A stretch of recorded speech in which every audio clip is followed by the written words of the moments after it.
The Barroom Network presents two fired-up Bears fans. They are ready to rumble on the Bear Debate.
Hey, this is David Kaplan from the Cap J Hood Show on ESPN 1000 and NBC Sports Chicago.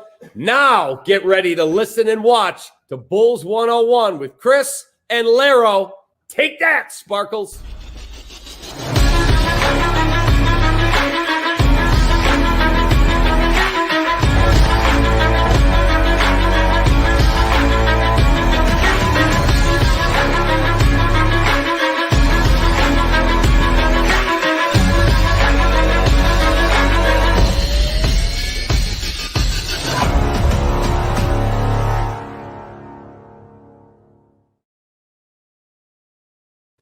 What's up, guys? Welcome into Bulls 101 this Saturday evening, November 20th.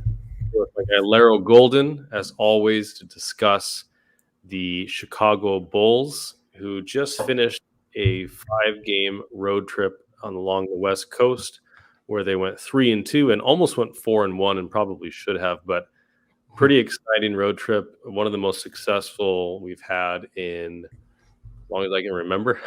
beat the Nuggets for the first time since 2006, back when Ben Gordon was lighting it up. So pretty cool stuff. We're going to talk about that tonight as well as the upcoming schedule. But first, Larro, how are you doing? I know you just got back from an exciting event yourself. So how was your evening, man?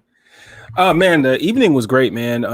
Right after work, I kind of just, met up with the fam and ended up having some fun. Wasn't feeling too well after work today. Still feeling a little bit under the weather, but I gotta rock through with my boy for the show. You know what I mean? So we could talk some Bulls. I appreciate you hanging out with me, man. Yeah, man. I love this, man. I love this. I look forward to this every Saturday. There's not too many other things I'd rather be doing than this. You know what I mean? So I appreciate this, man. I'm ready to just talk some Bulls and that successful West Coast trip. It's exciting times. I've been really busy this week, and then I'm gonna talk about something for about 20 seconds that probably absolutely nobody will care about but me. But when I was growing up, I was a big reader. I still like reading great books, and one of the series I read as a kid is a fantasy series called The Wheel of Time, and The Wheel of Time was just put into production by Amazon Prime, and the first set of episodes came out for the first season like 2 days ago. It's supposed to be Friday, but it came out Thursday night West Coast time, and I've been obsessed. So if anyone I don't think basketball and fantasy series have any overlap whatsoever. But if anyone's interested, definitely go check that out. If you've read the books and don't know that there's a show, man, I'm so stoked. I'll have to talk to you about it later, but I'm so happy. I'm just like geeking out as a kid for a little bit about, it's like Lord of the Rings coming to the screen for the first time kind of thing. So yeah, that was really fun. But this game, I mean, this road trip, man, was a trip. Yeah, I mean, the first game, I know we talked about the Warriors game. Yeah. Last week, got completely blown out. And then we talked about the previous games against the Mavericks and against the Brooklyn Nets. But then we had our show Saturday night. Sunday and Monday, they had a back-to-back versus the Clippers and the Lakers. Yeah. Both good teams. I know the Lakers are going through it right now. I privately thought that they were going to just trash the Lakers, but I didn't want to say anything because I don't want to put that karma on anybody, especially myself. But when they handled the Clippers on last Sunday, I was really impressed. I think that was the most complete game offensively and defensively that they had up to that point in the season against a quality opponent. I mean, Paul George is a great player, and he still got his points, but we made it really tough for him, kept the rest of the guys contained. The defense was phenomenal. Just was really impressed with that, especially with Vooch out. And after that thrubbing we've got in Golden State, is that a word? Thrubbing? It sounds good to me. There's a word, thumping. I don't know. There's some word with a th in there. But yeah, that was really a great comeback victory, a great bounce back victory, I should say. And then the Lakers game, just from the jump, just destroyed the Lakers. Clearly the better team on the floor. They didn't have LeBron, obviously. But even with LeBron, they've looked pretty vulnerable this season. The Lakers, they lost to the Thunder twice. They've had a rough start. Just a great game though. And then we had Portland. And at one point we were up by 20 against Portland. Had a really sloppy third quarter. Some terrible officiating in the first half. Just awful officiating. That got a little bit better in the second half, but still, like, it kind of kept them in the game when it should have been out of their reach. And then in the fourth quarter, just some shots that DeMar was making a couple of games ago, have been making all year, just weren't falling. Same with Zach, and just barely lost that one. And then last night, I think it was last night. Yeah, the last night against the Nuggets. Yeah. Pretty back and forth game all the way up to the end. The Nuggets, I was really impressed with the Nuggets. I mean, Aaron Gordon was having the game of his life. Yeah. And Facundo Campasso was just annoying the crap out of everybody and just drilling threes. So I thought there was some pretty incredible shot making from the Nuggets there. But overall, just a really solid victory. I thought down the stretch, the Bulls, just got enough shots together, got enough trips to the foul line just to survive against the Nuggets team that is very, very good, very seasoned, even though they didn't have their 3 stars. Still a lot of quality role players. It's at home. It's on the end of 4 games in 6 days for the Bulls. They've coming off a tough loss. Like there was a lot of, I think I tweeted about it, but there was a lot of things going against the Bulls and against the Nuggets, and both teams really put together, I thought, a really enjoyable performance to watch at least.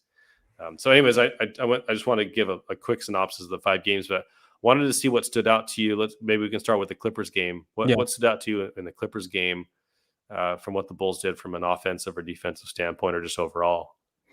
I mean, that game, like you said, man, like I felt like I totally agree with you. Like I felt like that was the game where everything came together. Like it was the one game where the defense was stellar. The offense was looking really good.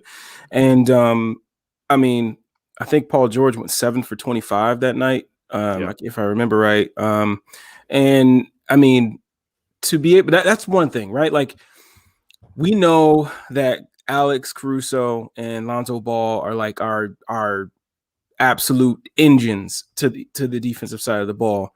And you kind of wanted to see what would happen going against a guy like Paul George, like a like a superstar in my book. You know, a guy that's a great two-way player, and you can say whatever you want to say about his playoff situation, things like that. But like in regular season, Paul George is one of the best players on the perimeter, and I wanted to kind of see how that would look, and that was amazing for me to see. Right, I knew that because the thing is, like, really, really great defenses that you think about in the past, like it was all about like having that center that like set the tone, rim protection, and you know, like, so it's still taking some time for me to get used to with having two guards be the engine, and for them to do what they did to Paul George, that was one thing. And I know we're going to get to the Blazers, and then we're going to get to oh gosh, why am I blanking out? But what I mean, against the Nuggets last night, like what they did to everyone. Yeah, oh my, yes, everyone. Yeah, Will Barton got lit up. Monte Morris couldn't even take a shot. I mean, man, those guys. It's unbelievable, man. And I continue to, because we said it, like I remember before we signed DeMar DeRozan, and before before Caruso, I remember there was somebody in our chat, I can't remember who it was like, yo, we should think about getting DeMar DeRozan. And I think me and you were kind of on the same page where it's like, well, hold on. Let's see how these things, let's see the rest of the signings first before we start talking about DeMar, because like his defensive ability was something that everyone that's an avid watcher of the NBA and watched a lot of Spurs game, watched a lot of Toronto Raptors games with DeMar, like that's something that you were really worried about, compounded with Zach and Vooch.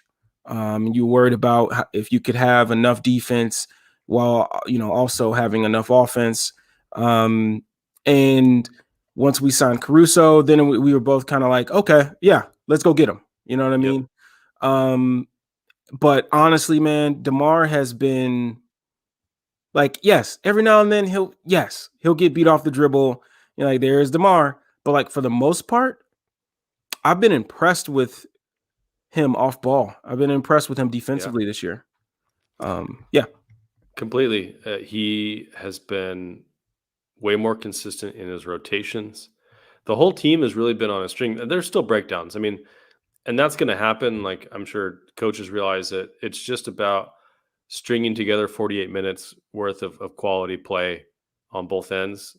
You're going to have your scoring droughts. You're going to go 3 minutes without scoring. You're going to get back cut, or you're going to, not rotate correctly all the time, but you want to minimize those things. And I think the Bulls, I mean, to their credit, and the stats back it up, they've been an elite defense up to this point in the season with, as you mentioned, 3 stars that are not known and have never been positive impact defenders, or never really shown that with any consistency. Now, Vooch has been part of good defensive teams as a center, and he can work well within the system, but he's never been an individually, he doesn't pop defensively as an individual.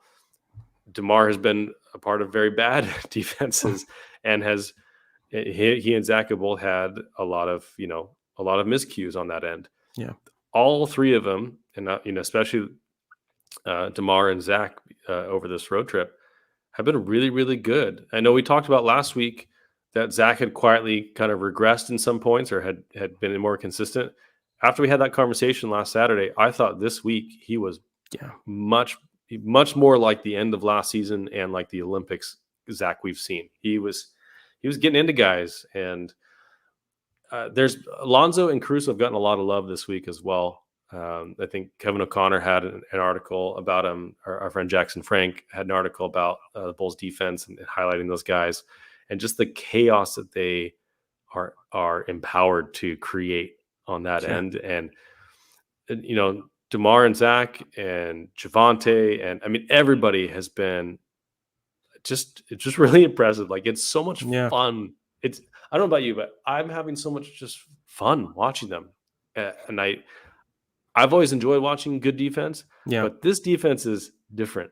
It's Yeah. not just good, it is chaotic. It's for the other team. It creates opportunities, creates events that are bad for the offense and good for our defense. It's Yeah. just fun.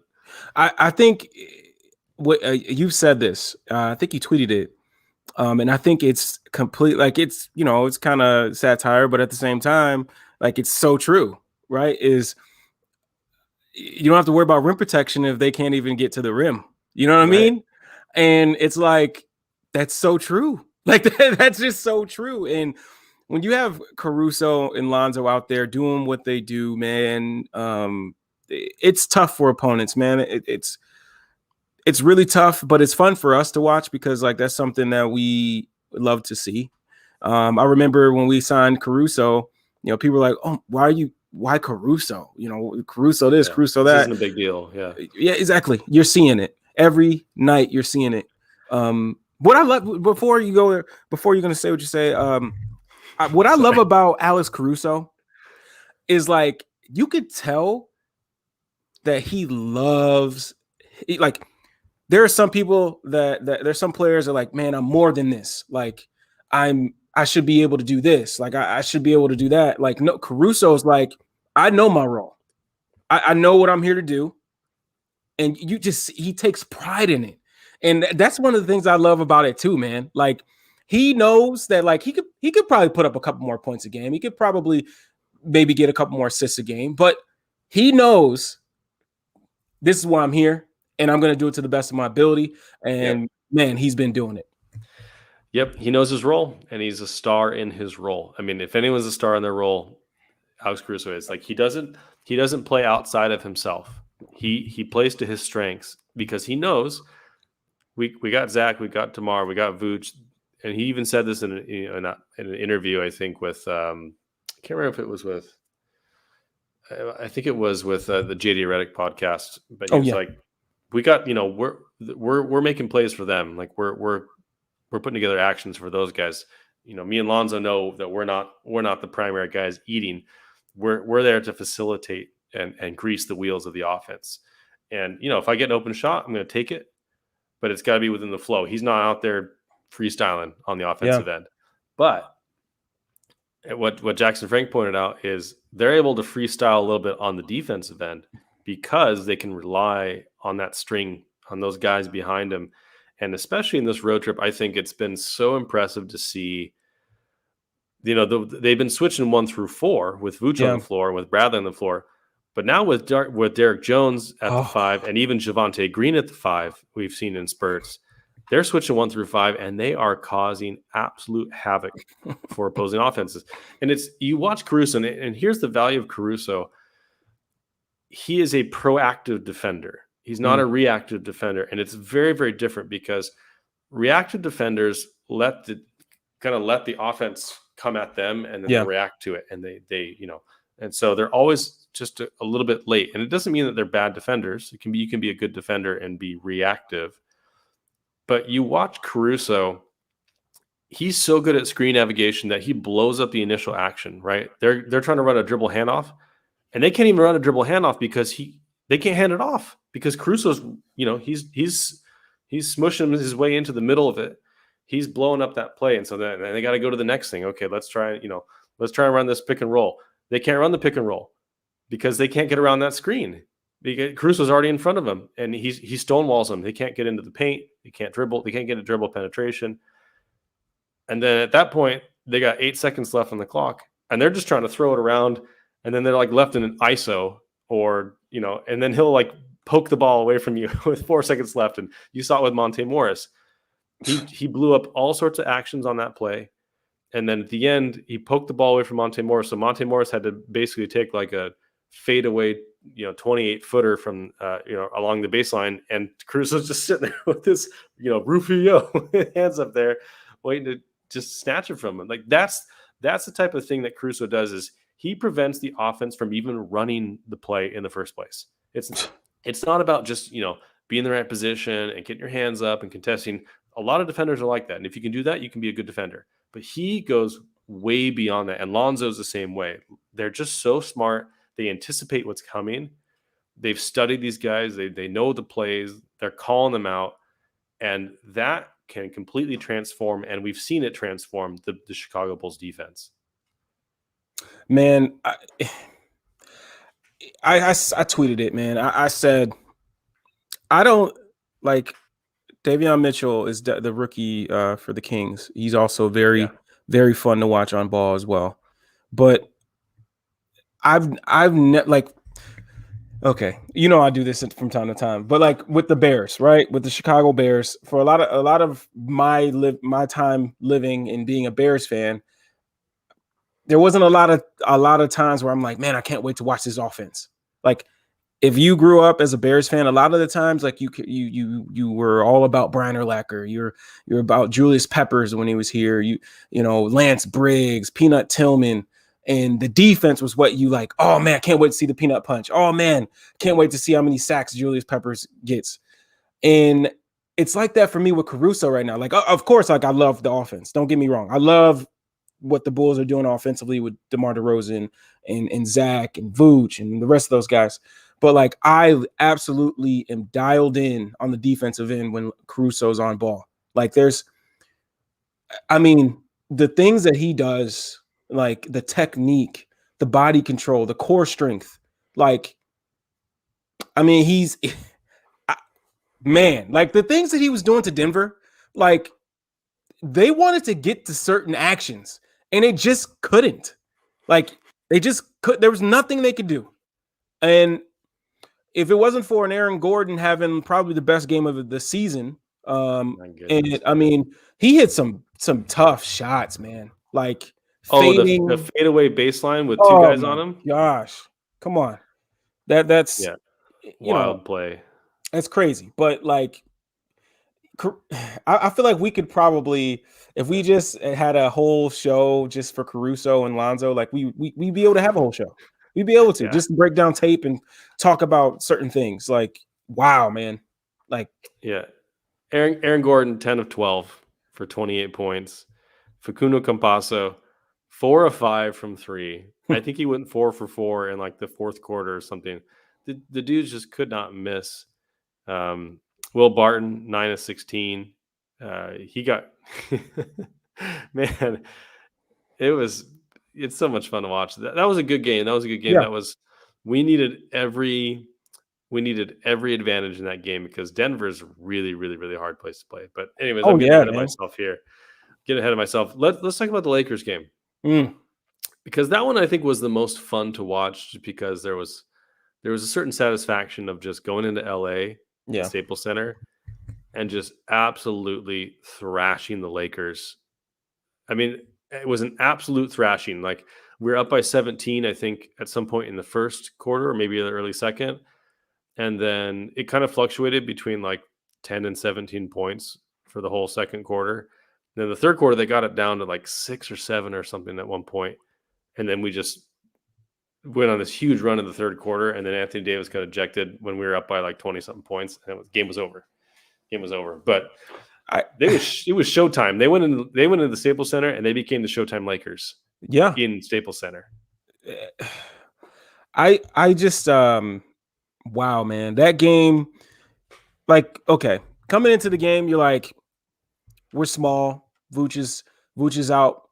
Tony Bradley, you don't know who. He did well. Tony Bradley did well defensively on Anthony Davis, but there were, it's tough to play Tony because there's still some things that he needs to work on, especially with the Bulls, how they want to run their offense in the short. If teams are going to double or show 2 at Zach or DDR, like they got to get the ball out of their hands, hit that short roll, and try to take advantage of the advantage they may have. And Tony's just not there yet. I think over time, getting in those situations, he will get better. But at the same time, when Vooch comes back, we won't need him to do it as much. But like DJJ, they found a solution, man. They found a nice solution. And you know what? Like, it's almost like, and I hope Vooch is okay. I hope he comes back and he gets, everything is asymptomatic, and it's just that he can't, at the moment get a positive test. a negative test. But like that kind of what to me was, after seeing how the Bulls, how Billy's buying into the small ball 5 with DJJ, like that kind of, I feel like that kind of opened up some things to try. And Billy in that Warriors game, like you had to try something. I mean, man, you had to try something. And I really love that he threw DJJ out there. And even then, like you saw that you could tell that he was processing the floor, but he just wasn't comfortable. He needed to get some more reps. And from that game on, I feel like he's improved every single game in the short roll. He understands that like his lob threat, his lob gravity, that teams are going to have to, you're not just going to let him roll. He's going to dunk the ball every single time. All you're going to have to do is throw the ball at the rim and he's going to dunk that thing. Even if it's 10 feet away. Exactly. Get a 10-foot away dunk. That was unreal, Chris. I wasn't watching the game at the time. I couldn't watch it live. I followed it on the app, and my ESPN app said 11-foot dunk, and I was like, "Wait a minute!" If you go back and watch that highlight from the angle from the behind the basket, you can see PJ Dozier, like his face was like, "Man," like he was impressed. Like, you know what I mean? Like that was DJJ. And what I was trying to say is like that. This is a curveball that maybe Billy didn't know he had. That he could maybe throw out there every now and then. So even when you get Vooch back, like you could do this. You could still do this. And maybe it was a blessing in disguise for Billy to be able to do this and try some different things and see what works. And so when Vooch comes back, you have a curveball to throw teams and maybe be able to match up differently. Oh, I think it's completely a blessing. And I know injuries always stink. Yeah. Illnesses stink. But it does open up opportunities for guys to showcase what they can do, step into roles that they're not as comfortable in, right? So we saw Tony Bradley in that, high post passing role, and he obviously struggled against the Warriors. It's just too much to ask of him in one game. But we found something in Derek Jones Jr. and he's like, "Oh, I was always like pretty tall growing up," and he's like, "I actually ended up playing a lot of center just because I was usually the tallest person on the court." So he'd kind of been in that role and just hadn't unlocked it for a while. Yeah. But Chicago's really been putting him, and Billy's been doing a great job of putting Derek Jones Jr. in the right situations to maximize his skill set. Right, he's got that vertical threat at the high post because he can get a dunk from anywhere in that post area. He's very quick. He's long. He's got those Giannis arms that like when Giannis will dive baseline and his head is behind the backboard and he goes for a dunk. Yep. And you're like, how did he even make that angle? Like Derek Jones has that kind of like range on him. Oh yeah. It's really, really impressive. And his passing's been good. Yeah. His rebounding's been good. And then they've also put Javonte Green in that small ball 5 role. And Javonte was instrumental at the end of that Nuggets game with his offensive rebounding. And it's just his energy. Yeah. And even DJ said, listen, like I thought I was a ball of energy, but Javonte's on a whole other level. And he's been balling out. And those two guys, Javonte has had a couple attempted dunks. Yeah. Like that would have gone nuclear if he had made them. One against Portland that he gave up and just tried to hammer it down and ended up getting fouled. But they've been really fun. So I absolutely think you're right that it's a blessing in disguise. It allows us to. It's like what the Bucks did last year with their defense. They sacrificed some of their wins to tinker around on defense to find different things that could work because they saw their flaws in the playoffs as only being able to play one style of defense. Yeah. And they wanted to change that. And so I think if and when we get into the playoffs, we're going to be able to use that small ball lineup, in certain segments of the game, and it can be effective because they've tried it, they've practiced it in real live action during this game or during the season. One thing I wanted to touch on before we moved on from the Lakers is I have a clip that I wanted to pull up. Yeah. And really, I just wanted to one of the things that grinds my gears a bit is I understand that Anthony Davis can be someone that falls on the ground a lot, and yes, he has some weird like kind of ticky tack injuries here and there.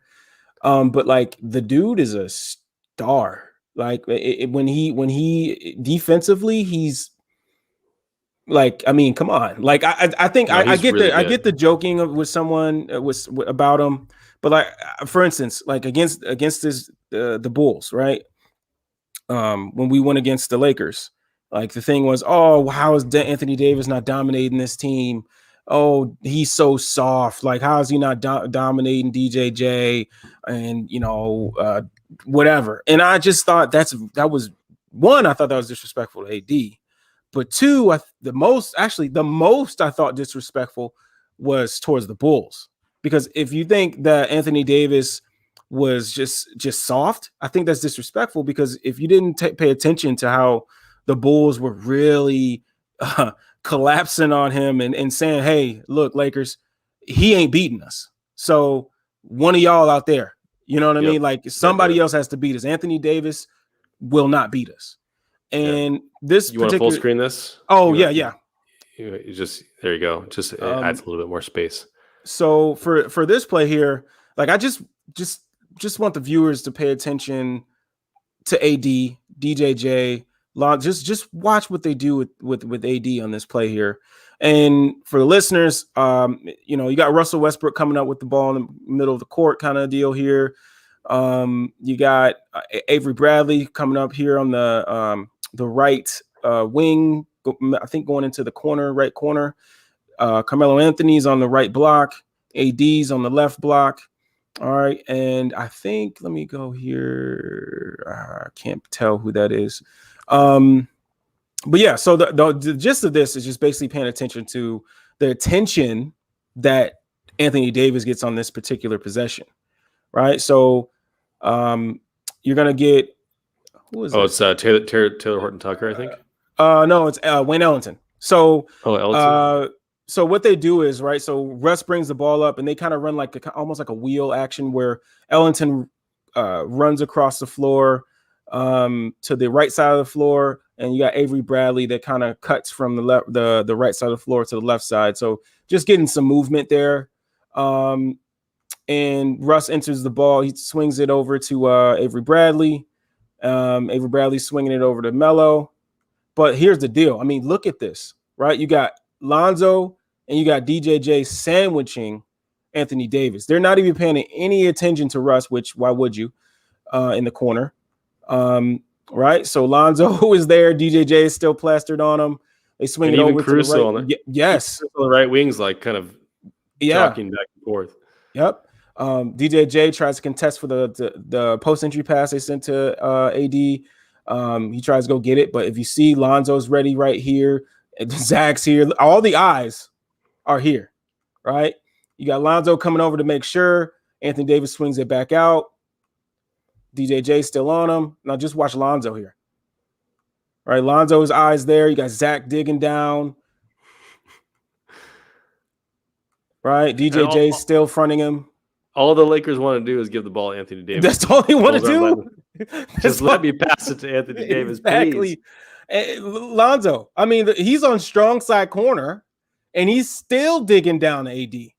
He's still there, and I mean, and then shot clock, and it's like that's just one possession of just how they were frustrating AD, and taking the Lakers out of what they wanted to do. Because I'm sure that coming into the game, they're like, look, we're going to ride AD tonight. They don't have enough size. We're going to just try to pound the ball to AD and have him go to work. And the Bulls were not having it, man.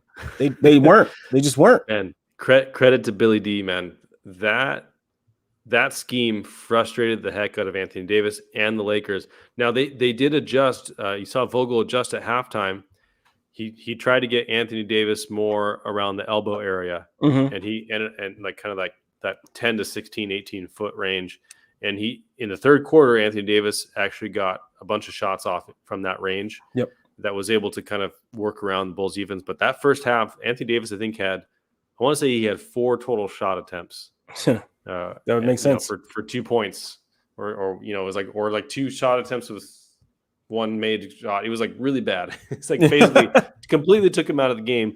And even though Russ got going a little bit and THT got going a little bit, they didn't have enough offense by themselves to carry the Lakers. And on the other end, you had DeMar putting people in the seventh circle of hell, in the mid range. DeMar DeRozan, man, whoo boy, yeah, man, that man is very good at basketball. Did you hear Brian Windhorst talking about DeMar? Maybe not. Maybe on a podcast or something. I feel like he was talking on a pod, but it wasn't like the Hoop Collective. It wasn't Low Post. He was like a guest on someone's show. I can't remember what it was. I just, you're going through Twitter and you stumble across. He was saying that DeMar definitely thought he was going to the Lakers. Like he thought he just thought he was going there. But he said that DeMar, from talking to him and from talking to people around DeMar, this is the happiest DeMar has ever been in his career. Yeah. Like he I did hear that comment. Yeah. Yeah. And that to me means a lot. Because I mean, the dude wanted to go home. He wanted to go home. If you listen to him on different podcasts, like he's a homebody.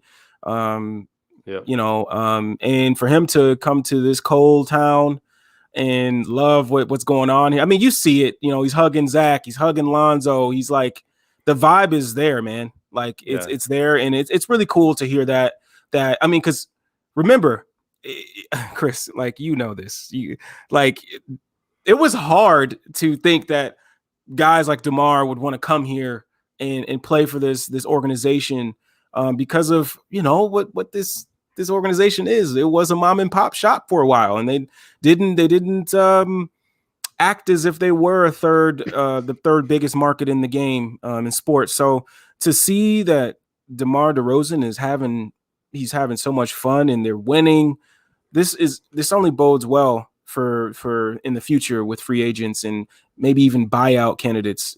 So this is, it was so cool to hear. Yeah, completely agree. And I think that reputation has been changing. And I think, proof has been in the pudding. You look at the Bulls record, you look what they're doing around the league, and, people are talking about the Bulls a lot. Like every major podcast is talking about the Bulls and how impressive they've been with them, and how, more and more of these, different projections are showing that the Bulls are real. Our friend Kevin Farragon at Dennis Podman, he has like an ongoing, like, luck adjusted. It was a projection of record, and the Bulls are projected right now to break 50 wins, along with only 3 other teams in the league. I think it was the Heat, the Jazz, and the Suns, I want to say, or maybe it's the Nets. But I mean, that's elite company. To break 50 wins this season would be, after having 31 last season, that would be a huge accomplishment. And I mean, the Bulls are on pace right now for like 55, 56 wins, and they just went through their toughest schedule. We got to talk about that. The Denver game was their 12th straight playoff opponent that they faced in a row. It's been it's just been phenomenal to see what their record. I mean, they're were they 11-5 through 16 games. 12 of them have been against playoff teams of those 16 games. 12 of them. And then you had, Detroit twice, the Pelicans, and the Raptors. And the Raptors are no joke. Raptors are a good team. Yeah. They're hanging around. They're real tough. They're getting lots of deflections, steals. Great defensive team. So I'm really impressed. I'm really impressed with what they've done. So, but let's unless you have a clip, I saw you're looking at something. But if you don't have a clip, maybe we can move to the Portland game, because the Portland game, they kind of ran out of gas a little bit in that third quarter and had a bunch of turnovers. So I wanted to chat about that, unless you had a clip first. I had a clip of what you were bringing up about DeMar. Just a fun clip, okay, man. Because I remember when watching this game real time. I remember watching this game in real time. Oh yeah, like I'm watching this game real time. You can see the Lakers is like, okay, we got to find somebody that can guard this guy. Hey, Bazemore, come on, give it a shot. And Bazemore came in with so much energy, probably like, Yes, he okay, this is did. my chance to Yes, he earn some did. more minutes. And it just didn't end well for the guy. Oh, he just picked up a bunch of fouls and like 10. He had like 5 fouls in 6 minutes or something. That's stupid. Like you see this? Like he comes out the screen. Maybe he thinks that, hey, that was, he got need or whatever. He's energized. I mean, let's go. DJ is trying to set a ball screen for DDR, and you could see DDR's like, I don't need it. So he's getting out of the way, and DMR just does a really good job of setting him up with a half spin, comes back, steps through, and just a strong finish. and one. Like, I love it. And you see that the hand at the end is hilarious to me at the ref. Like, man, please. That's not the only clip either. There was another clip where Bazemore was like, "I got this. I got this." Oh yeah. At the top of the key, and DeMar just blows by him. Was that the scoop? I think I remember that. I think that might have been the scoop that DDR had. If you could find it, but that was really funny because Bazemore is actually, I think, an underrated point of attack defender. Mm-hmm. But that was just so when he came in and with all the energy, I was like, hey, maybe that's going to energize the Lakers defense. But he was definitely not basing more that night. He was basing a whole lot less against DeMar DeRozan. DeMar DeRozan is the only thing stopping DeMar DeRozan is him having an off night shooting so far. Like if he's just having an off night, he's just not making what he's usually making. But nobody can guard that dude. Nobody. All right, let's see. You got this. I think I found it. I think I did. In jail. In jail. Oh my gosh, man. DeMar just clock's running down. Yep, there it is. I mean, this is just unreal, man. Like what he was doing to Bazemore, who's like you said, a pretty good on-ball defender. Yeah, like he just does a really good job of setting his moves up, right? My gosh, look how quickly, because basically got that stance up. He's like ready to go. Like you can see it, DeMar, like how he sets up that cross. Like look, I mean, that's beautiful. How it literally looks like if you frame it right here, looks like he's going to the right. And then no. No. Crossover. And then the crossover, and then he does that kind of like leading dribble where he puts it in front of him like 2 or 3 feet. Beautiful. So he can run to it. Because it runs to it and it draws that defender in.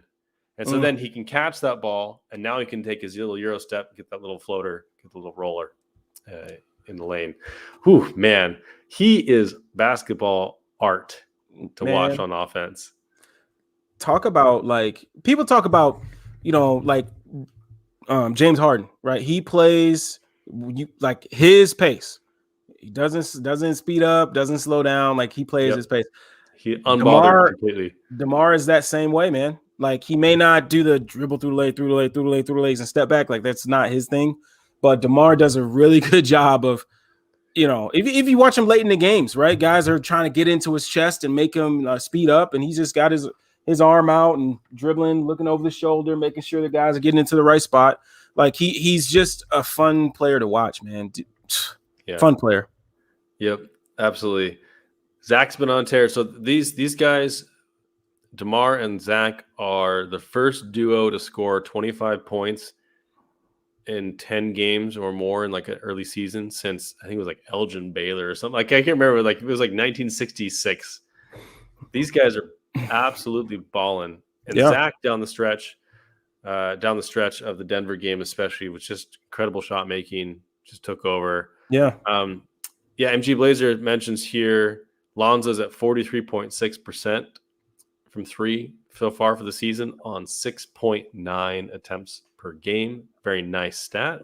I would like that to even go up higher. The 6.9, I would like that to even go higher. Yep. Yeah, I think you should get to 8. But I want to just comment about Lonzo real quick before we move to the Portland game.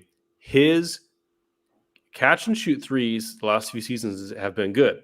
But his off the dribble threes have not been good. This season, he has taken a huge leap on off the dribble threes. You watch him; he'll take a little step in and a little step back 3 now, or kind of like step to the side and do it. His off the dribble threes have been really, really effective so far. And I love the confidence that he's taking those shots with. And you can see every game he's getting a little bit more confident, and he's doing a little bit more of that and a little bit less every game of that little mid-range pull-up that he did a few more times early in the season. So I've been really impressed with Lonzo too. Yeah. On the offensive end recently. There's something to be said for, like, as a player playing for a coach that just wants you to go play your game, right? You don't have to look over your shoulder every now and then to be like, am I getting pulled because I did something that, Stan Van Gundy didn't like, or, whoever else he played under. Like, I feel like that's one of the things that Billy does well, is like, guys know that he wants you to play your game. That's the freedom that he gives you as a coach to, if you feel like you can knock that shot down and that is within your range, shoot it. Like, I want you to play your game. And there's something to be said about that, man. Like, you get the best out of your players when they know they can just be who they are. And that's it. Yeah. DeMar, Lonzo, and Alex have all mentioned that specifically as part of the pitch that got them to Chicago, was that Billy Donovan recognized what their skills were as basketball players and just wanted them to be themselves. Yeah. Right. It's like Billy's done a great job. The front office has done a great job of bringing guys that fit together well, that complement each other's strengths, mitigate their weaknesses, and just let them play their game. And it's, no one's being forced into a role that they're not comfortable with, that they're not good at, that they can't succeed at. Everyone fits into place so well. Yeah. We're going to talk about someone who we'll talk about someone I know we got a question from KeyCast about Coby. Yeah. We'll talk about that a little bit later tonight, as someone who definitely there's a role there for him, but so far has had definitely a slow start coming back from that injury. Salim, Salim, welcome, my brother. Always good to see you. He had a comment about DeMar also doing a great job of protecting the ball from the defenders trying to reach in. Yeah. We'd love to have him teach that to Zach, because Zach gets caught a little bit sometimes with that lack of ball protection. But team is doing a great job of low turnovers in general. So let's talk about that Portland game. Let's talk about the Portland game and what went wrong, because I went back and watched, and I think Mark Carantzolis had a little clip of all 10 turnovers in that third quarter. And that was kind of where the game didn't slip away at that point. They still ended up, it was like 84-80 or 88-80 or something at the end of that quarter. We were still up, but the momentum definitely shifted in that quarter and gave the Blazers a lot of confidence they could come back. I wanted to ask you about those turnovers, because in my estimation, some of those turnovers, like maybe 4 or 5 of them, were good, like the right type of passes that just didn't make it. Right? They're a little bit off, or they got picked off. But I thought they were in the flow of offense, good passes. I think there was like one out of bounds, like dribble out of bounds kind of thing, but there weren't any like dribble off your own foot kind of turnovers. They were generally, turnovers that you don't mind so much. Obviously, 10 is a very bad number of turnovers to have in any quarter. But I think people were like, oh, the Bulls let go of the rope, or they really just kind of screwed up. And my initial impression watching it live, that wasn't what I got from it. And going back and rewatching, it just kind of seemed like a little bit of series of bad luck, or maybe, there was a third game in 4 nights. Maybe they're a little bit tired and the passes weren't as crisp or something. But I wanted to see what you thought about that, because that was kind of the turning point in that game. What do you think about that third quarter specifically and the turnovers? Well, for instance, I think you're totally right in terms of the not letting go of the rope thing. Like, I don't think that was so much the deal. I just think, like, I don't know what it is, but I feel like the Bulls have been getting a bad whistle for a lot this season.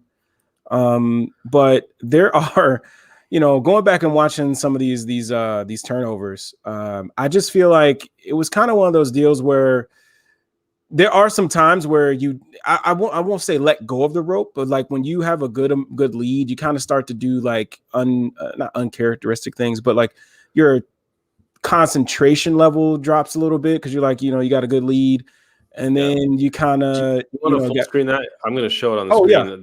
These turnovers here. I thought it'd be just good to kind of watch them as you're talking here. Yeah.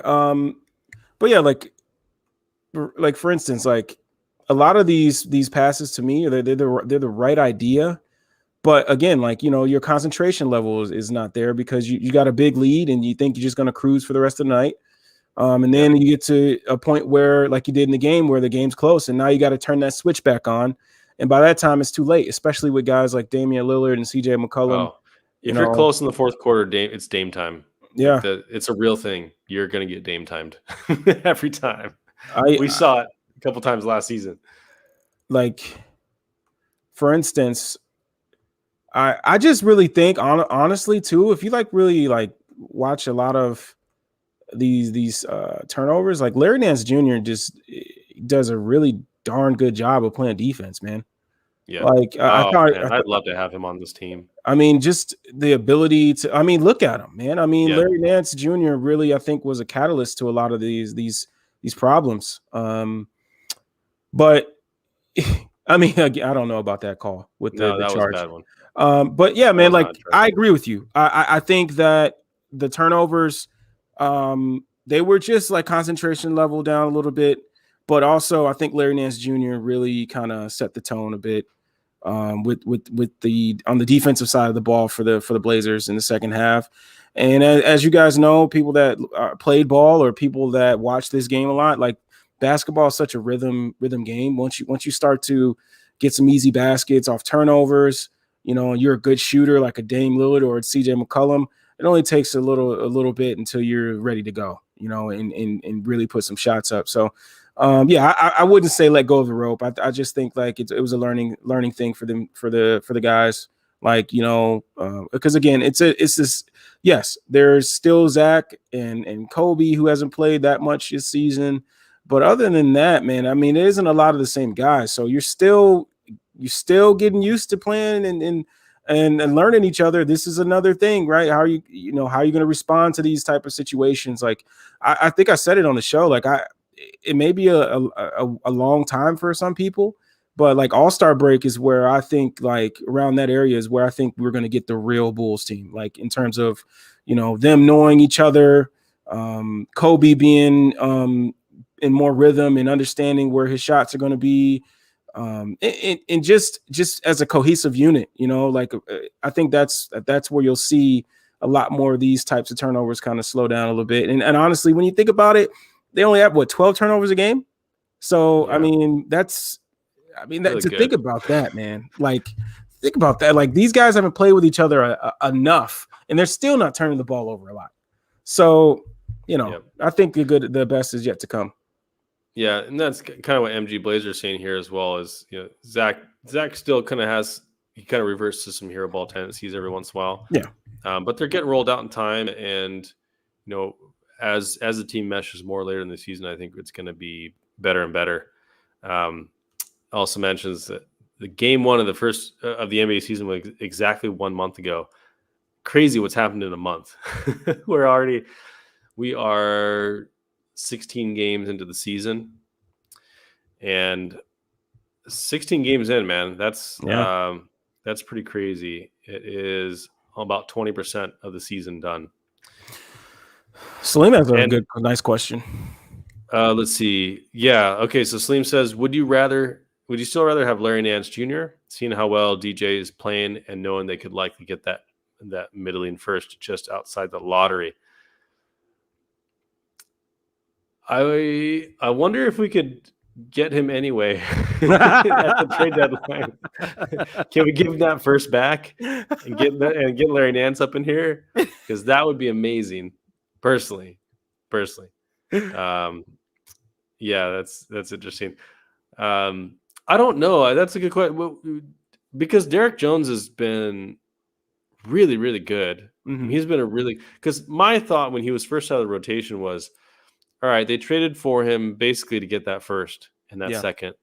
and and he's on an expiring deal, so that they're going to be able to flip him at the deadline if they need to, and that still may be true. Yeah. But he's been a really productive player for us. Yeah. And he's a heck of a lot of fun to watch on both ends. Yeah. So what do you think about that? Would you rather have Larry Nance or Derek Jones right now? No disrespect to DJJ, but I would still rather have Larry. I think what DJJ is doing, I think Larry can do as well. But he can also shoot the three. And I think Larry Nance, I mean, if you think about like defending, like, okay, you take DJJ out of that role and you put Larry Nance in there, you could do pick and pops. You could still have him roll. His vertical leap is still there. He can be a lob threat. He's also pretty good out of short roll. And you could play him the small ball 5 as well when Vooch is not there. He's not as small as DJJ, but I think you could do more with Larry. I think you could play the same way with Larry, but that 3-point shooting ability was the thing that takes it over the top for me. Yeah, no doubt. I mean, he's the guy I wanted in the trade in the first place, and we said that at the time. There was a friend of ours made a comment today where he was talking to a scout in the NBA, and that reputation of the Bulls is changing. So speaking of kind of deadline trades and possible acquisitions, buyout candidates, that kind of stuff, waiver wire, there's guys looking at the Bulls now that are thinking, hey, I wouldn't mind getting into that situation. I might be able to help them, down the line. So that's where you really put yourself in a good position as a big market team. And this is why the type of gamble that AK and Mark Eversley took this offseason can be worth it. You see how the teams come together, see how they're playing, and it doesn't matter. And I think I mentioned this several weeks ago. It doesn't matter if we win a championship or how far we go in the playoffs this season.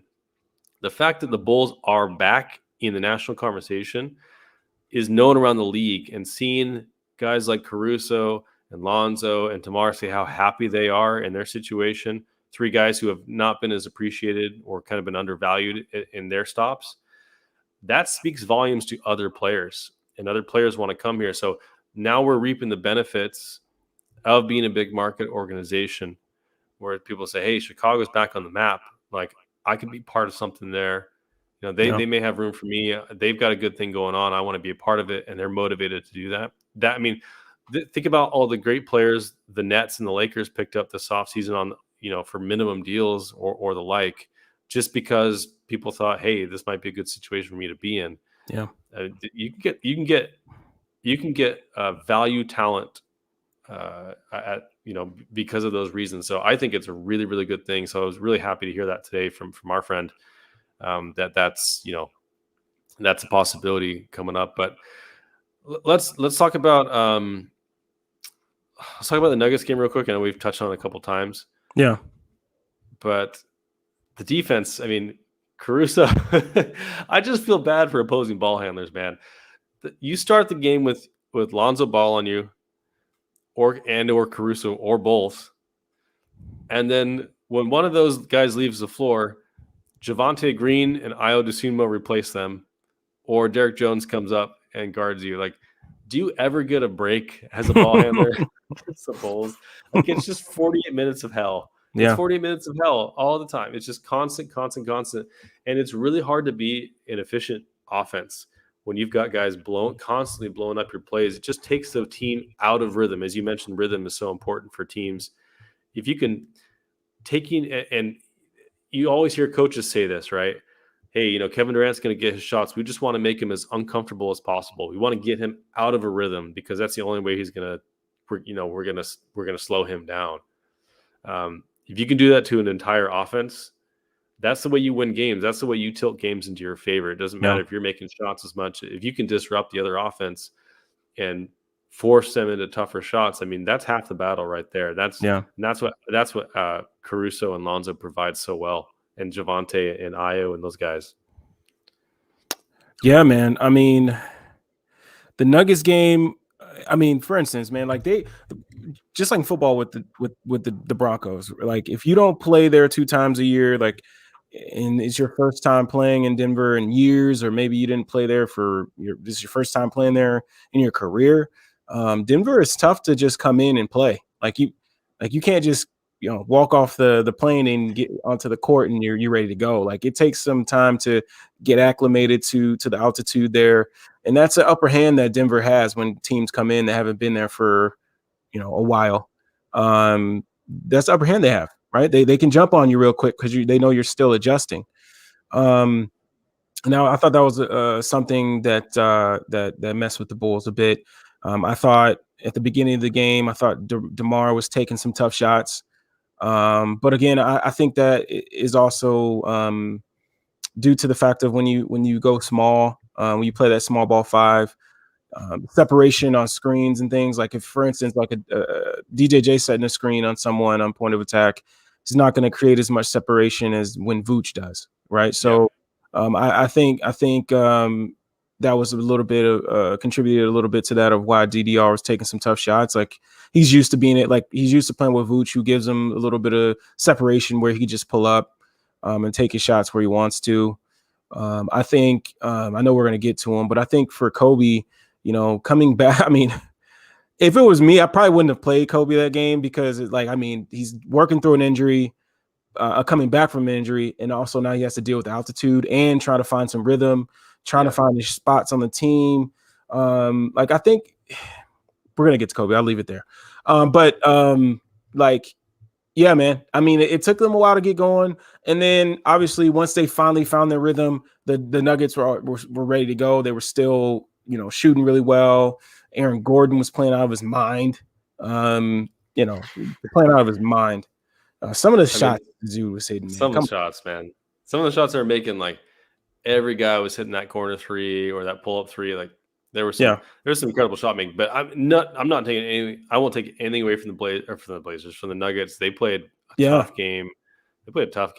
They're a good team, even without their stars on the floor. And I thought that we got a really tough whistle in that first half, and even part of that third quarter. It was weird because I felt like a lot of the calls that they did make weren't fouls, and a lot of the calls they didn't make were the fouls for both teams. Yeah, for both teams. And down the stretch, DeMar got a couple calls that were, I thought, a little bit softer. Like they were fouls, but they were definitely softer fouls. Yep. I'll happily admit that if you watch that game on mute, all of a sudden they're stopping. You're like, why are they stopping? I was watching on mute and I was like, why are they stopping? And then he goes free throw. I was like, did he get fouled there? And I go back and look, and the Denver, I was watching the Denver broadcast. And so they'd replayed that like 3 or 4 times. You could see that they did foul him, like Rivers was arguing about it a couple times. But it's like, man, that's, those are some tough ones. But hey, sometimes you need luck to go your way when you haven't won somewhere in 15 years. So you got a little luck with Jokic, you got a little luck with the calls at the end of the game. And we got some real bad luck on their shooting. Man, they were making some absolute banging shots. But then Zach Levine making some the one where he just ran Austin Rivers over on the left wing and just drilled like a long 2 over him anyway. That was phenomenal to watch. The Nuggets game too, like you said. I feel like watching Zach last night. You could even tell on his dribbling moves, like the way he's dribbling right now. I think he's used to the pain or the pain is dwindling, because I think it's getting better. Yeah, because like you could just tell that how much more confident he is in his ball handling. He still turns it over, but what I mean by that is like when he makes his crossover, when he does his overhand cross, like he isn't doing it cautiously. Like he's ripping that thing. Like he's trying to get to the basket, right? And even when he's shooting the ball, like it just looks like he's more confident, and the numbers are showing it. I think the NBA is about to see what close to healthy Zach is going to be. I think the dude is really finding his rhythm again with the 3-point shooting. I mean, Like Zach, man, Zach is wow. Like you said, I was on him last show, maybe more than I think when we were talking to Ricky and Jason on the show from Cash Consideration. Shout those guys out. Like I was saying, like I thought Zach in the Philadelphia game, I was like, what is Zach doing? Like Zach needs to hold himself to a standard that he set for himself before the season. Like being late on rotations, not giving that same effort we saw in the Olympics and also last season. Like, come on, Zach, like, come on now. And since then, he's been on it. Man, I've been really, there was a couple possessions against the Nuggets where he was shutting down point of attack. And I'm like, okay, Zach, I like this. Yeah. No, Zach was good. Now, I want to say before this road trip, Zach was shooting 31% from three. Mm-hmm. Now, I was curious about this because people were blaming it on the thumb, and that may be a contributor. Who knows? But I remember Zach last year in his first All-Star season, his first 9 games, he was shooting 29% from three after 9 games. I think it was 9 games. It was 29%. I remember that part. And then he went on the West Coast road trip, and he was up to almost 40% by the end of it. So what does he do this season? That's crazy. He's shooting 31%.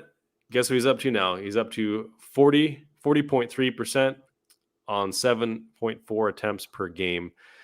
His 2-pointers are up to 55.6% on 12.3 attempts per game. So he is shooting currently just shy of 50, 40, 90. He's shooting 49.8% overall, 40.3% from three, and 88.2% from the free throw line. He's scoring 26.8 points per game, 5.6 rebounds, 3.7 assists. So basically last year's Zach. Yeah. Except on a team that instead of being like 6-11 is 11-5 at this point. So and he's still, that thumb I think is getting better. So Salim says Zach is back to shooting 48.9% on catch and shoot threes, which is this is the Zach we thought would be unlocked this season, is more catch and shoot Zach from three. And he's slinging that thing, man. He's doing what? I think this is a great segue into what I wanted to this clip I wanted to show.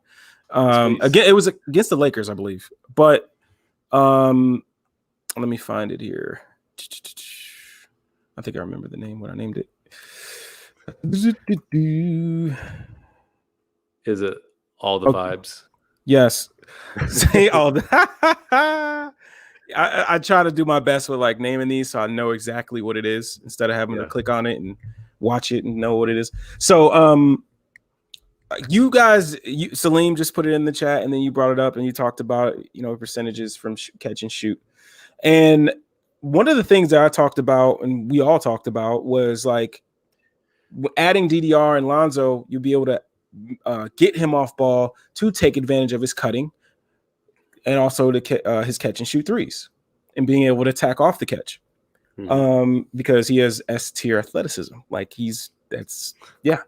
but S stands for sexy. Sexy tier. Oh man.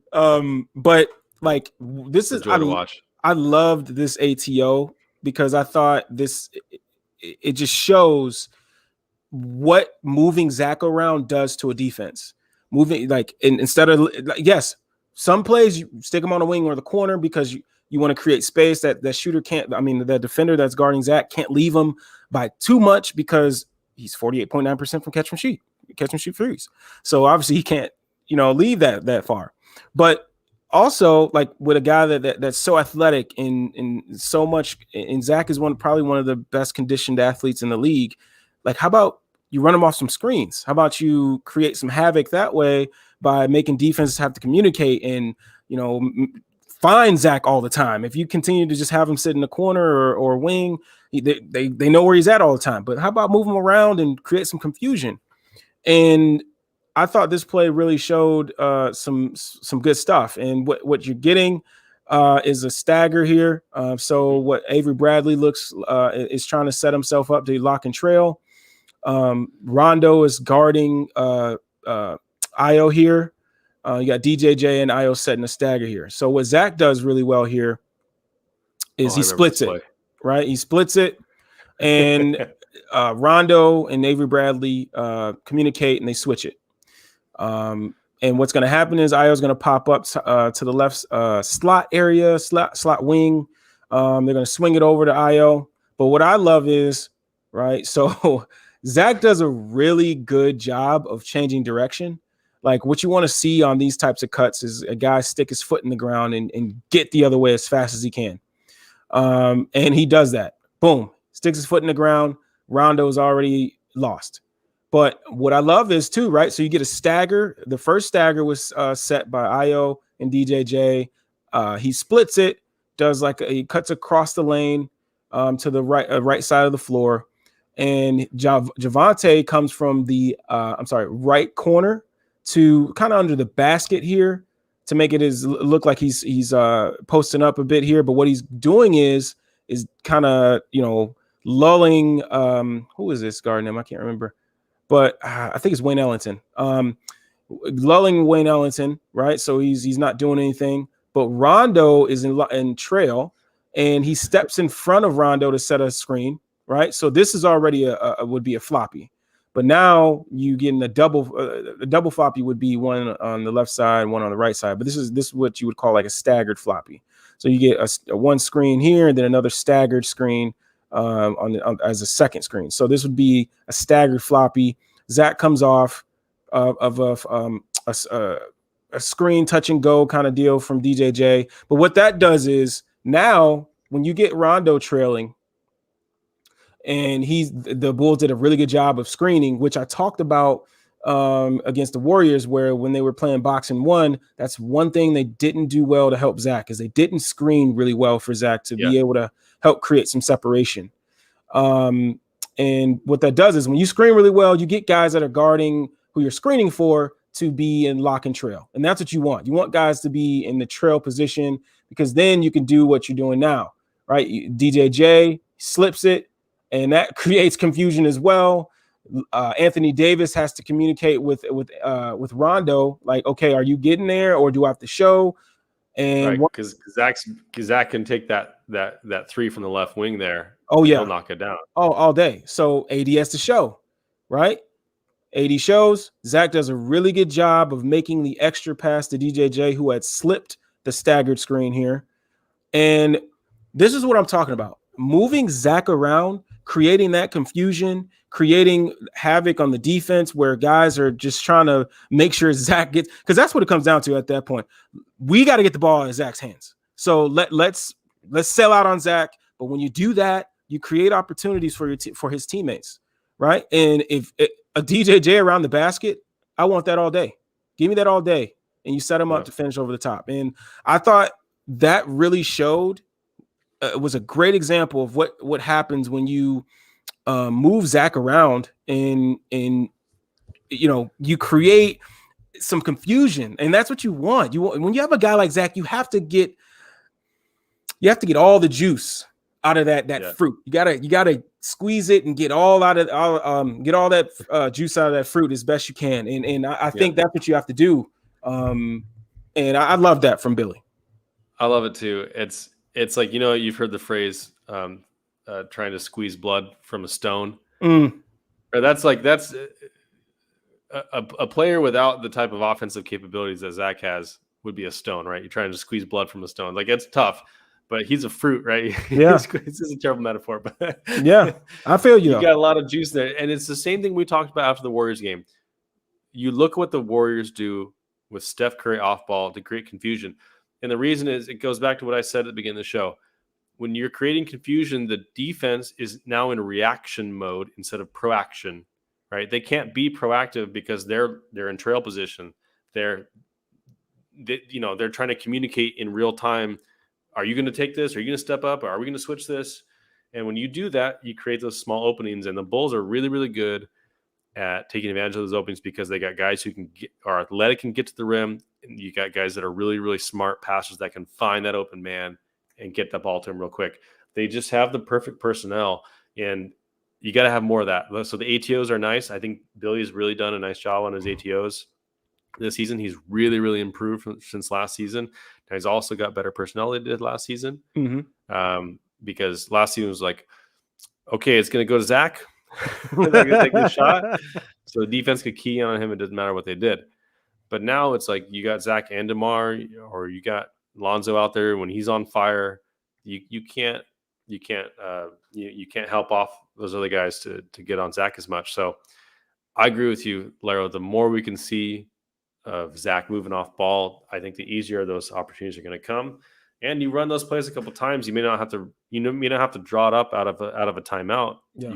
You can work it into your your read and react offense. You can see those things coming, and I love what they're doing. I love how they set that stagger screen and Zach slips in, like cuts the basket after that first one. Just creates, because they think that stagger's coming. He's going to lock and trail, and all of a sudden, boom. Yep. And Zach's so quick that you're like, oh shoot. Yep. He's over there already. I love it. Yeah, that's great. That's great. I wanted to there's something about the Nuggets game I wanted to talk about. Now it's slipping my mind, but there was something I really liked about that game. We talked about Caruso. Yes. Oh, yes. The Zach and DeMar pick and rolls down the stretch. Mm-hmm. So I want to talk to you about that, because that's something we've been asking for. Mm-hmm. Not only that, but just getting DeMar, if he doesn't have the ball in his hands, get him to be the one screening in general for Zach, for Vooch, for Lonzo, whoever it is needs to be. And getting Lonzo and Caruso in screening actions too is just really, really effective because of their passing and their shooting gravity. Yep. Especially, with Lonzo. But what did you think about the Nuggets, the offense down the stretch of the Nuggets? Now, we got asked that in a group chat as well. But I went back and watched it last night, and I thought it was actually pretty crisp, and I loved the Zach and DeMar pick and roll action. I thought that was really hard to defend for the Nuggets. Yeah,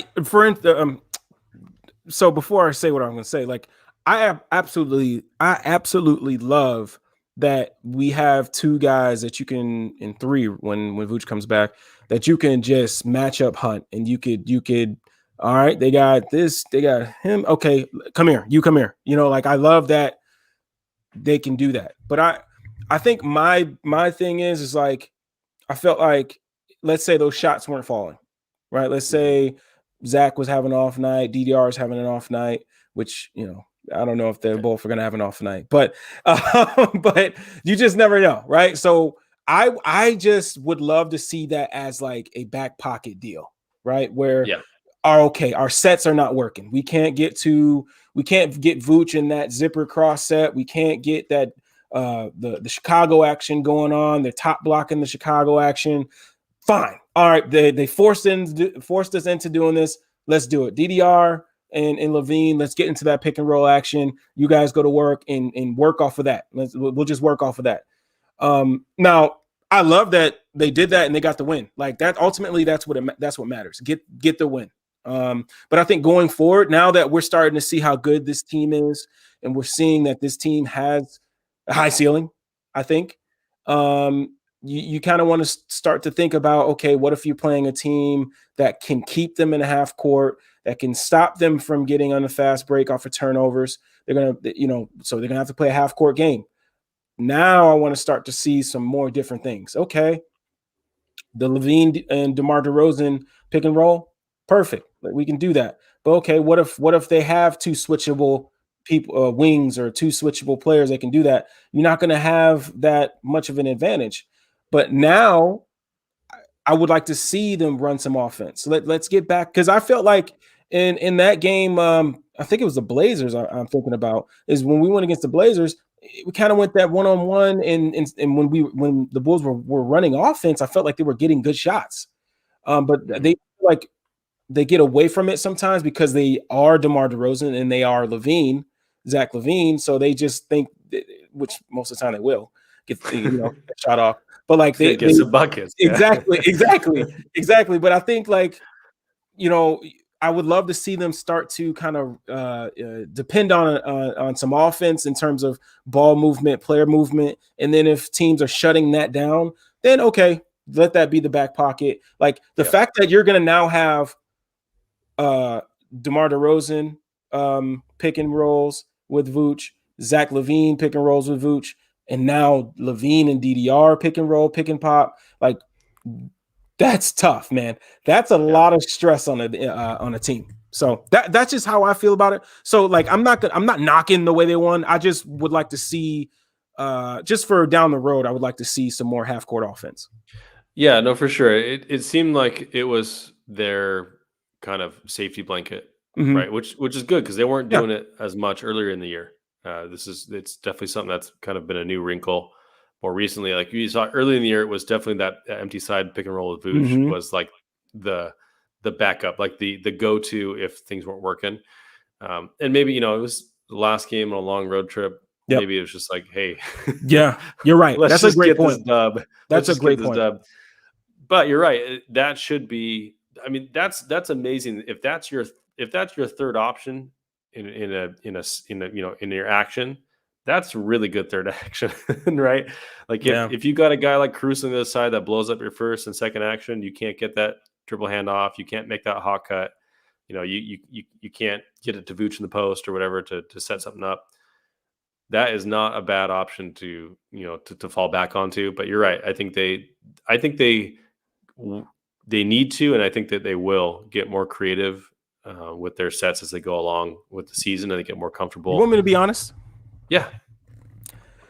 So always. Okay, this is going to sound very cocky and ignorant, but all I'm really worried about is the Miami Heat and the Milwaukee Bucks. And what I mean by that is them defensively, more so Miami, because if you're going to run the LaVine, DeMar DeRozan pick and roll, Jimmy Butler and the boys, they're ready for that. Right. So those are the types of teams I would like to see some offense, like, being ran. Yeah. I want to see some different actions and things being thrown at them because I just don't see like Jimmy Butler, Bam, and Kyle Lowry, the bunch of those guys just allowing that LaVine and DeMar DeRozan thing to just continue to keep going. And even for instance, if they have Jimmy Butler on LaVine, Bam guarding Vooch, that empty side pick and roll is going to be a lot tougher too. So you're going to have to continue to get better at that half court offense and running different actions, using the corners, running pistol action. Running more different, like they already run Chicago a lot, but running Miami and Orlando and different things to just show teams differently to create some different space. Some more space. That's what I'm looking for because there isn't much I can criticize the Bulls for right now because, the team is just, they're playing really well. So I'm just kind of like picking. I'm just picking at them right now. So that's what I'm looking at. No, I agree. Those two teams in particular, I do think present the biggest challenges from a defensive standpoint against our offense.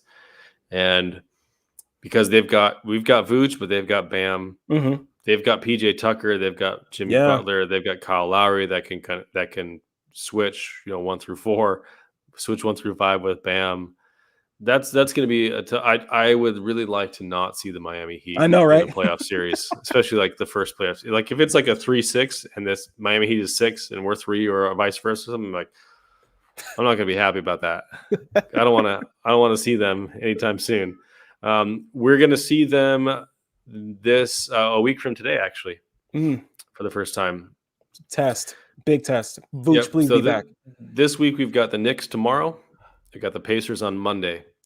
We've got the Rockets on Wednesday, the Magic on Friday, and then the Heat on Saturday. So it's a back-to-back Magic Heat Friday and Saturday, and then we've got a back-to-back tomorrow and Monday Knicks and Pacers.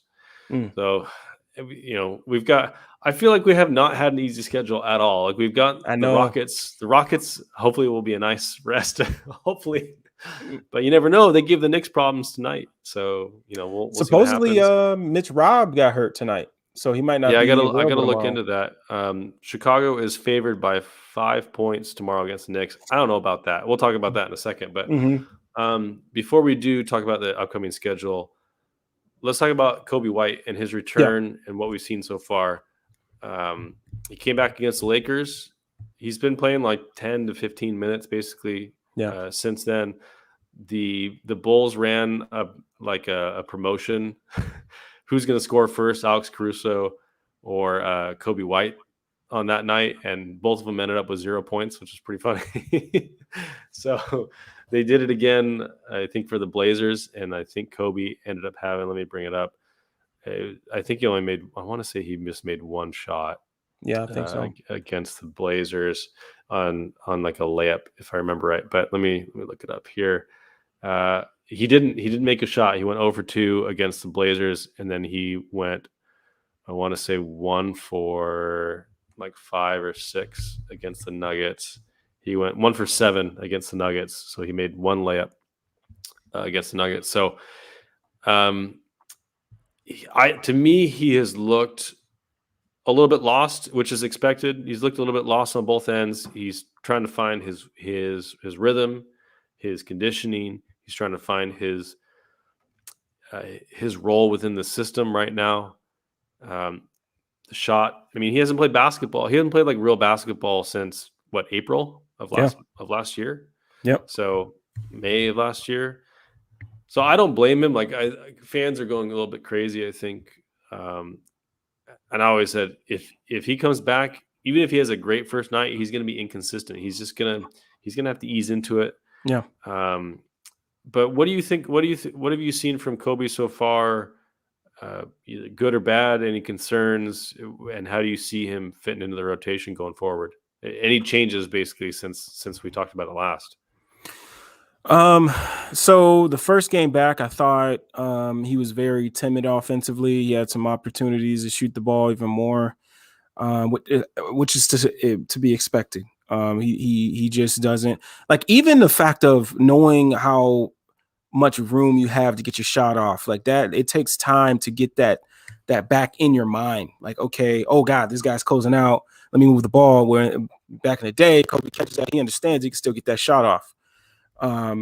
But I think some of the things too is like him not being where he needs to be yet on offense is really making people jump on his defense when we already knew that Coby was not the greatest defender.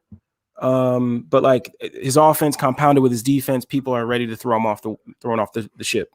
You know, they're ready to just leave him in the dust. And it's just like Coby needs these reps. And I keep seeing people say G League, and G League is a cool idea, but like he's going to get the ball all the time and he's going to get the shots up. That's fine. But then he's going to go from getting the shots, all the shots, to, okay, when am I going to get my shot? When am I going to touch the ball?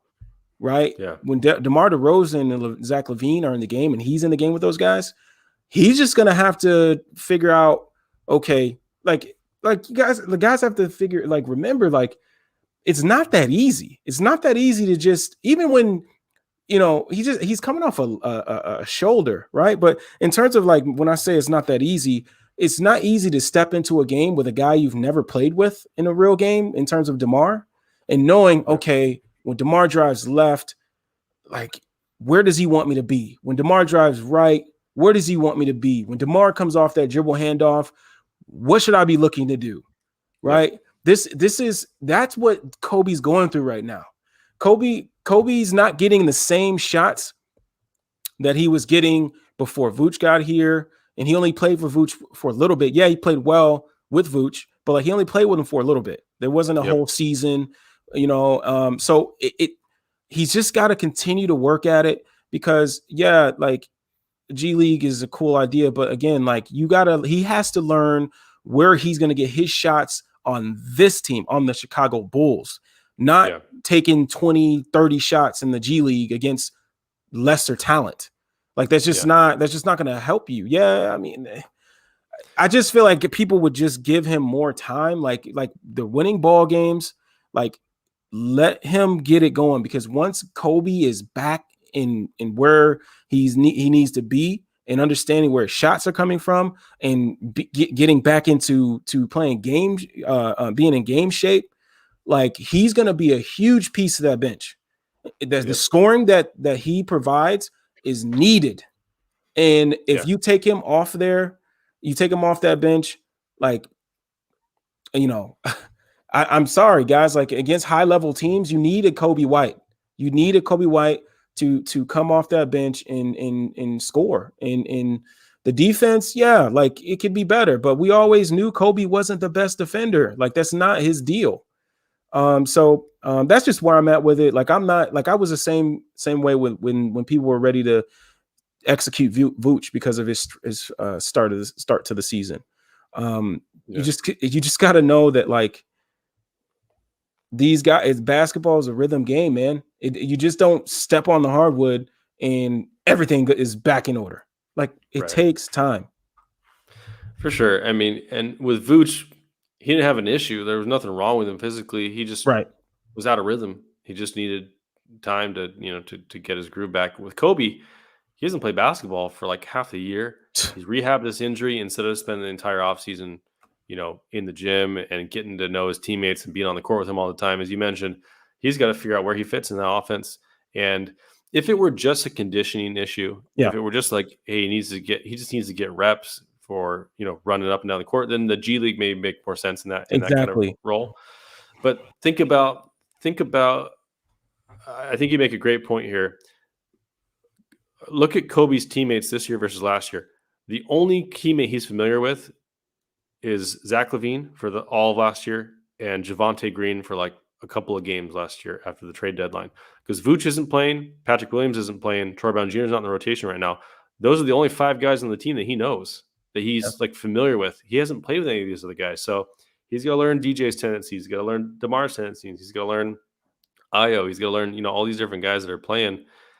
He's got to learn all these guys' tendencies and where he fits into that hierarchy offensively, where he's supposed to be on the floor.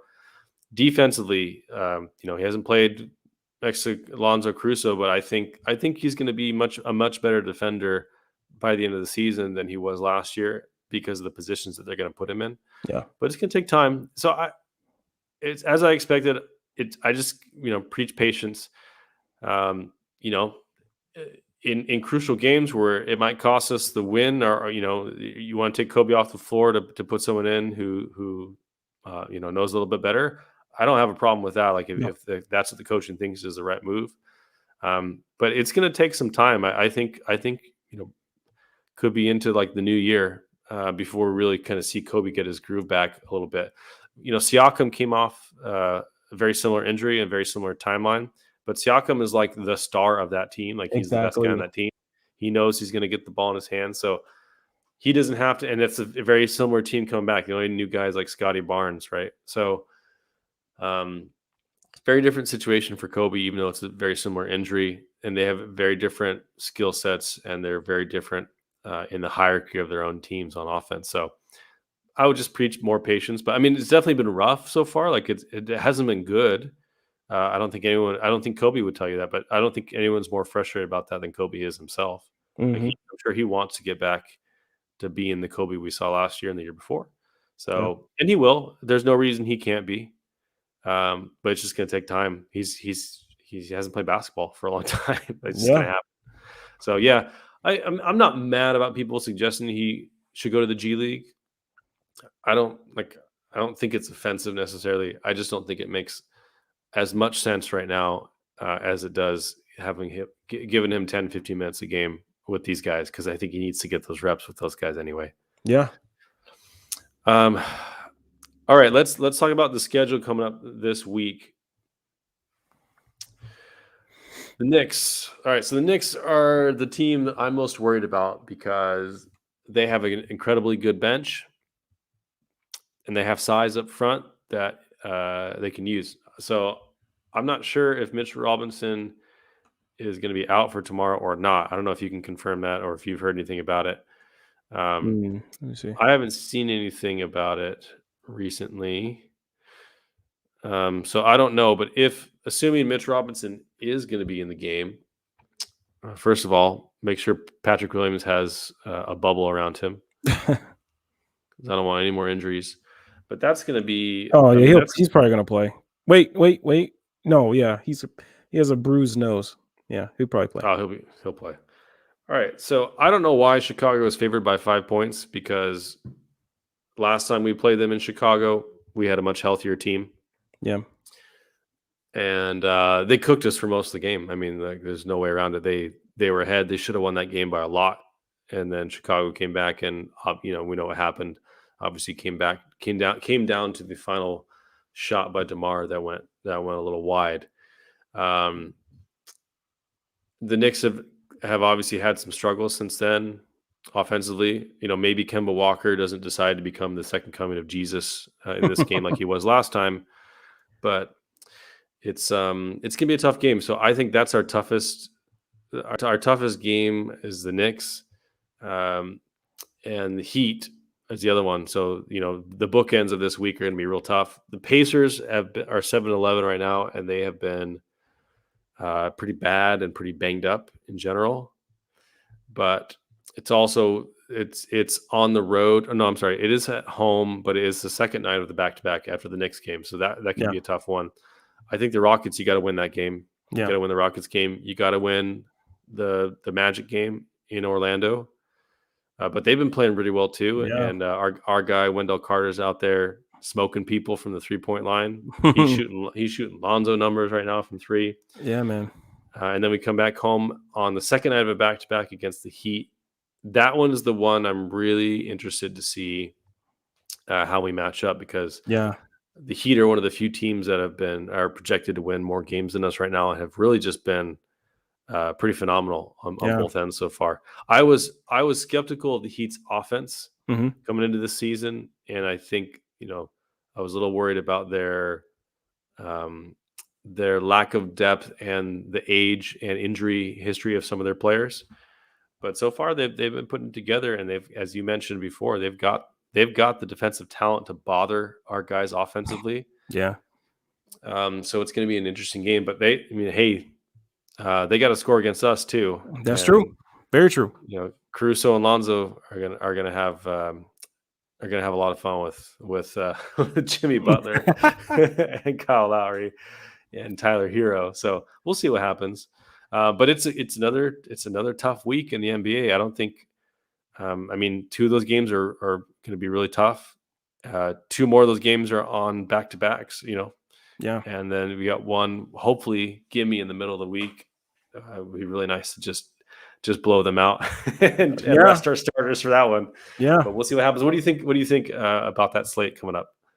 I think for the Knicks game, I think they've been against the Rockets, man.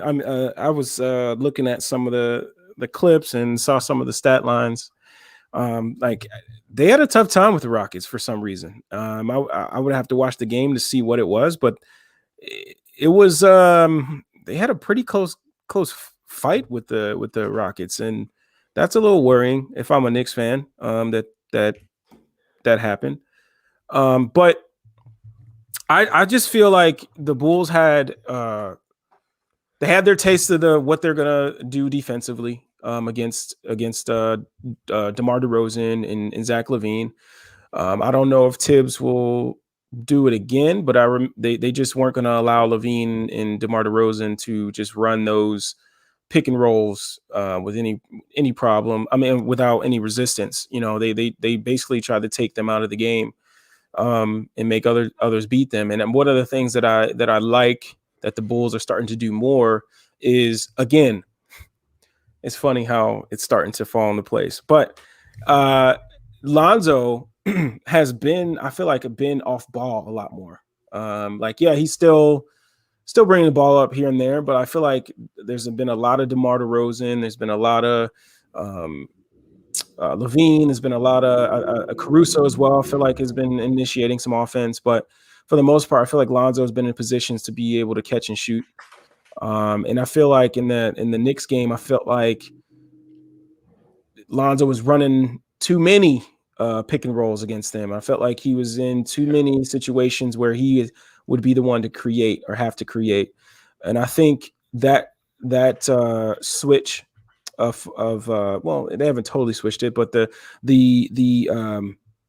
more that they fall toward DeMar DeRozan being the ball handler and being the primary creator, I think the more we'll see the offense become more efficient.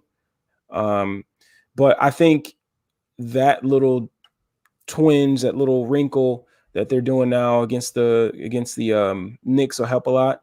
Being able to keep Lonzo in situations where he can be a catch and shoot shooter, and being able to attack closeouts and create for others.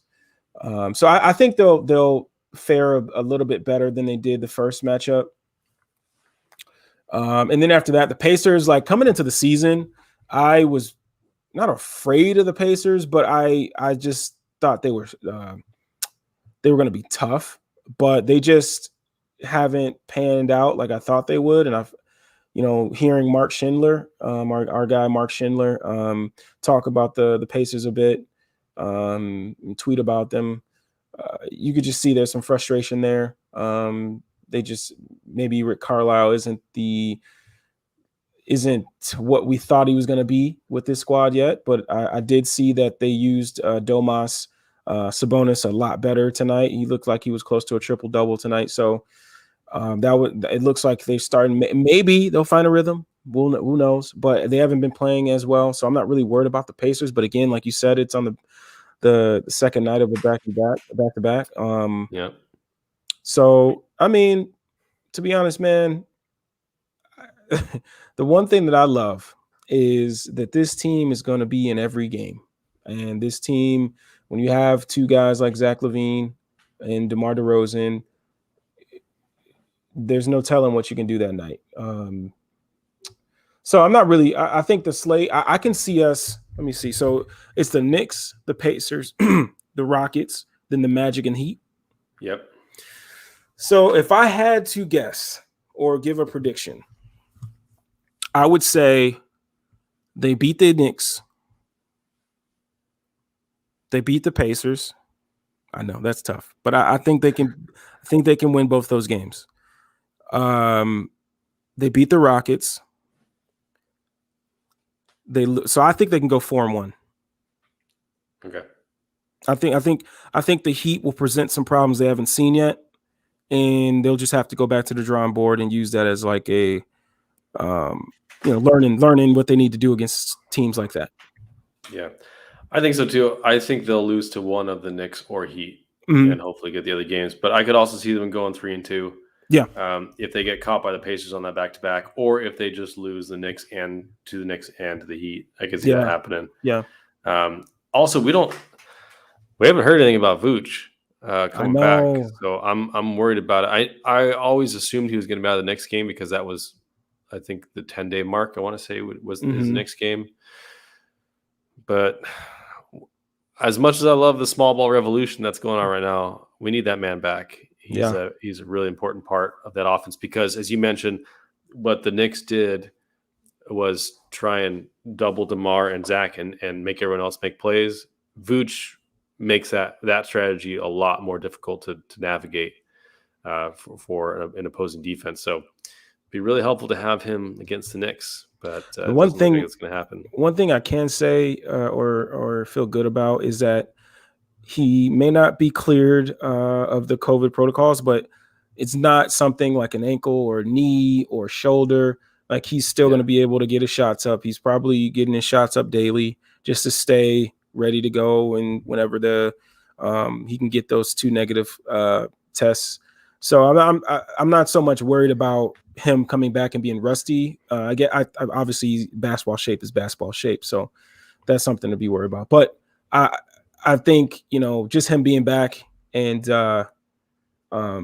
being able to, be that short roll guy and be that security blanket that we know he is. He's very smart, quick processor of the floor. So we missing him, man. The only thing that worries me is I was driving to work and I was listening to Keyshawn, Max, and Jay Will. And Jay Williams, my bad. Jay Williams was saying, as you know, former Bull, He is still in great condition. He still works out almost every day. He's still probably a very good athlete, but he was vaccinated, and it took him 3.5 weeks to get 2 consecutive negative tests. So I hope that's not the case, but that was something that caught that, when I was listening, I was like, whoa, oh, please no. Like, you know what I mean? Yeah. Like, well, that's happened to Zach. Zach Yeah. missed like 3.5 weeks last season. That is, I forgot about that. Yeah, that's right. So I think Embiid is currently still out, right? Yeah. Matisse Thybulle just came back because he was out the game after.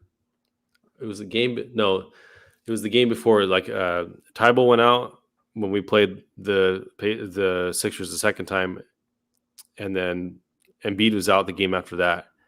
So we'll see. And that was, I can't remember how long ago. I just want to make one point about the Knicks because Salim mentioned that half of the Magic's wins are against the Knicks. Mm-hmm. The Knicks they've played 8 playoff teams and 8 teams over 500 and 8 teams under 500. They are 5-3 against over 500 teams. They are 4-4 against under 500 teams. So they've lost 4 times to bad teams out of 8 games. The Bulls have played 11 playoff teams. They're 6-5 in those games. And they've played 5 below 500 teams. They're 5-0 in those games. That's what you got to do. You got to take care of business. So that needs to be 8-0 at the end of this next week. Mm-hmm. That's the way you get in the playoffs is you stack up those wins against bad opponents. So we'll see what happens. They got another fun week, but it's mentioned a couple times in the comments here.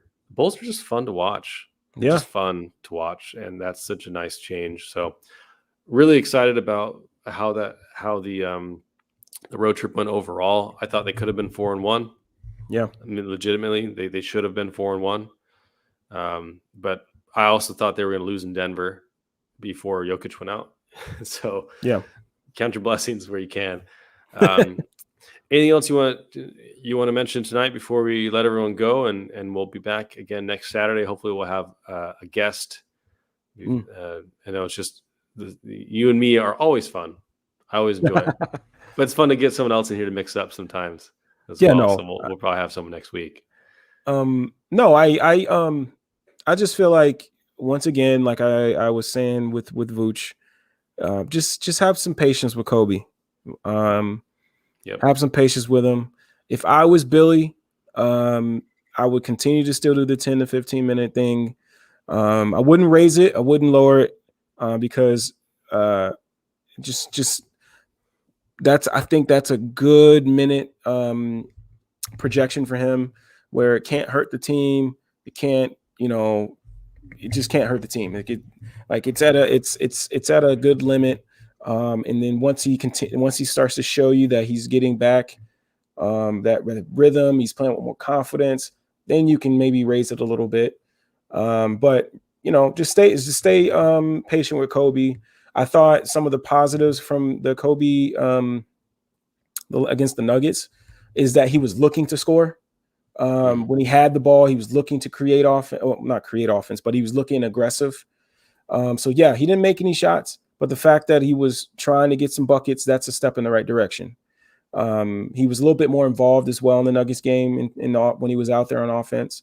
I thought he made a great pass to Javonte on the break that led him to the basket for the dunk on the break. So there were some positives. Yes, there was a lot of negatives, but there were also some positives, and that's what you want to do. You at the beginning, it's going to be tough, but you just want him to stack positive plays. You want him to stack good minutes. And right now, he just has to keep working. Him sitting on the bench or him going to the G League is not going to help. He has to be in the game. He has to work through this. And like you said, you made a great point about Siakam. Same thing with Paul George. They had those same injuries, but these guys always going to have the ball in their hands.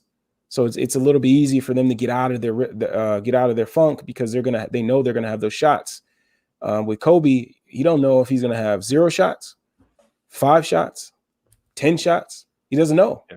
So it's gonna take some time. Yeah, for sure. Speaking of taking time, I thought we weren't gonna be able to talk for more than 45 minutes today. Here we are at almost 2 hours. So Always good to talk to you, man. I love breaking down film with you. I love talking to you about ball, and what a great team that we get to cover this season. It's just been a joy. So, thank you, Larro, for all that you do, man. I appreciate you, and thank you guys for listening in, for watching, for staying up late with us. You can always catch us in podcast form or on YouTube, whatever you prefer. YouTube's a little bit easier, or Twitch is a little bit easier if you want to catch the videos that we break down. Or you can catch us on any podcast platform. And thanks for hanging out with us. Bulls 101 for Kris and Larro. We'll see you guys next week. Peace out. Let's go 5-0 Bulls. 5-0. Let's go. Let's go, man. Let's go. All right. Peace. Peace.